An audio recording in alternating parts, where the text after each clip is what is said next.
You mentioned, before when you had started Nine West, right, that you found this sweet spot. You noticed that there were not fashionable shoes for women that were under $100. Yeah, absolutely. I mean, it's hard to believe that it's only, 25, 30 years ago. And if you wanted to buy a price shoe under $100, it wouldn't be fashionable. It would be ugly. It would be ugly, yeah. Basically very traditional. And that's because we weren't listening to the customers. And it was mostly run by men. Men companies didn't listen to women.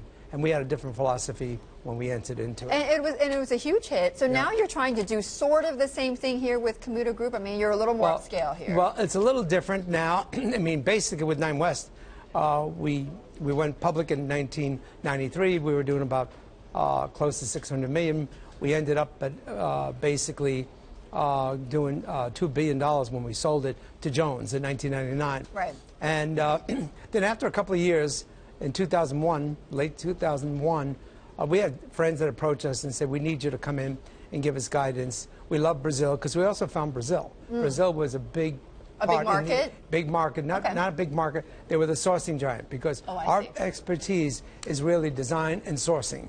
So, and you source right now, or you make in China? We make in China, but we still make in Brazil, Dominican Republic, places like that. But your price point now, Vince, is what? You're more like $250 for shoes, $450 for boots. Well, there's two lines what we do. One is a price above the generic shoes. I say there's the generic, in my old company, generic shoes, and we go above that. So you can buy a pump for $100, $120.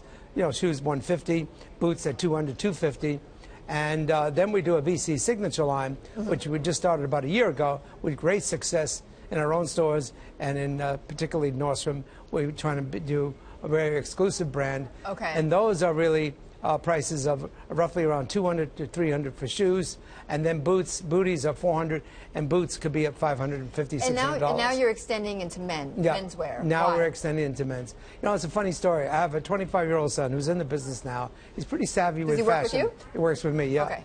And I think it was 3 years ago, he had an event to go to, and he said, I want to buy a suit.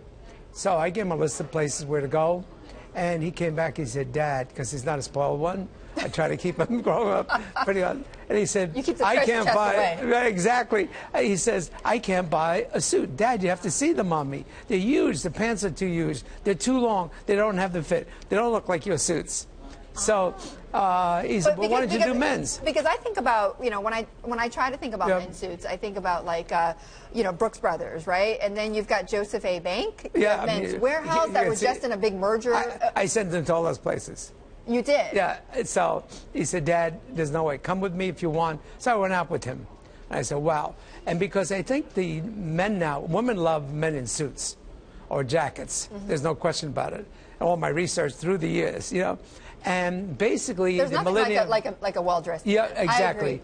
And I think I think the look is a little different. The millennium man basically is now finding out that suits are cool.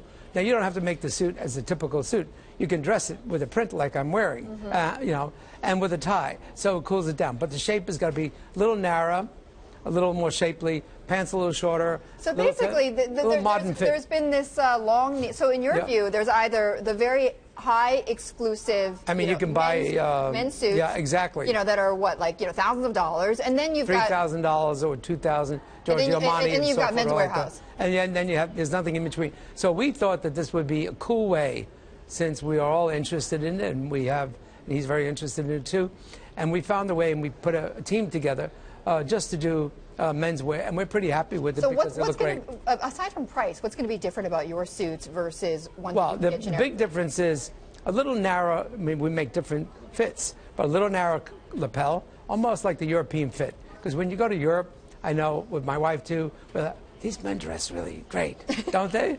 And my pants can never be short enough. Are you saying men in America have bad taste when it comes to clothes? No, I don't think they have bad. They don't have the opportunity, because they're really finding when you have something out there, they're jumping on it. So men are really jumping on a look.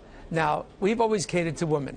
because we believe in women. We think there's a women's movement. Right. And my first tender at 9 West, I just hired women because we could relate to them. 98% women working for you, 98, right? Yeah, with a few guys in between. Yeah, exactly. So you're probably the 1% there. Yeah, I'm the 1% there. But the thing is now with men, we can't keep men out of it because that's a huge opportunity we see at white space. Vince, who's on your best dress list? I would say corporate world, I mean, basically it's mixed with fashion. I think Tom Ford. Okay. And then, I think he's cool.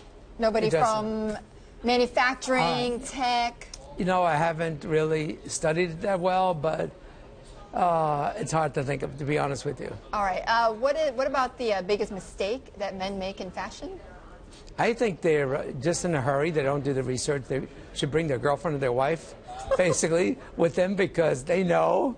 But I think it's catching on. I think in America, it's a great movement for men to buy updated clothing at reasonable prices. Our suits range from $5.95, $4.95, $5.95. And so that's great. We make shirts. We're tying it in. But again, it's all sourcing. But there's nothing that guys do that drive you nuts when they get dressed? I mean, there must be. Guys Think about the bankers on Wall Street, for instance. Oh, let's see. I don't know. I mean, I think, again, what they buy is basically what's out in the marketplace. Right. I think most of them, don't have a lot of choices. They're ready to go because Okay. we meet with them and they want to. So I can't, tell them that they're not. I mean, truthfully, if it's there, they buy it. What about you work with Jessica Simpson? Yeah. And other celebrities. Yeah. And Jessica's. Well, it seems like almost every celebrity out there Yeah. wants to have their own perfume line, wants to have their own fashion line. So what do celebrities do what are the biggest mistakes they make when they try to start expanding their brand like that? Well, I think, it's one idea. I mean, basically, they all want to come and we get, several calls a week. But Jessica was homegrown. We had her for 8 years. Basically, we picked her. We did our thing. We're not interested in another celebrity, so to speak. Okay. It worked out she big. Was the only one? She was the only one. Okay. We passed on a lot of others, and today it's a $1 billion brand going to maybe $2 billion. So you concentrate on that, and that's it. But have you? Where does it go wrong for some of these celebrities? Where does it go wrong? Where it goes wrong fashion? because just like the business that we're in, someone asked me, well, what makes you different? Because we just don't have design. You have a nice design, you want to have it made, that's one thing. But you have to have the technical assistance and you need the sourcing capability where we're really strong. We're in China right now. Today we do 30 million pairs of shoes. We have a team. We have 750 people over there today. So you have technicians from all over the world. It's not just the idea of wanting to do something. You see a white space, it's the execution of it. And that's what we're able to do. Same thing with a celebrity. Celebrity, they put a team together and it really works. Why is Dubai so exciting for you? Well, it's the #1 in our whole portfolio, over 50 stores in 62 countries. And they just spend money. Your #1 market? Well, #1 market. Really? Unbelievable the amount of business we're doing. Dubai, Abu Dhabi. Why? I think they see an opportunity. Basically, they love fashion. They're out there. They're ready to buy. The Middle East is very big for us, besides London and so forth. But because it's a big I hear opportunity. other retailers and I hear other CEOs of retail groups are always flying to Dubai. Yeah. And I try to figure out what exactly in that market. Well, it's a playground, what they say. I mean, right, exactly. I know it's the ultra rich there, but I mean, there's only so many of them. Yeah. I mean, can they sustain But it's a huge, that kind of growth? I think the way they have it right now, and people love it's a stopover from so many different places. I think that's going to continue. We're opening more stores there. We opened one.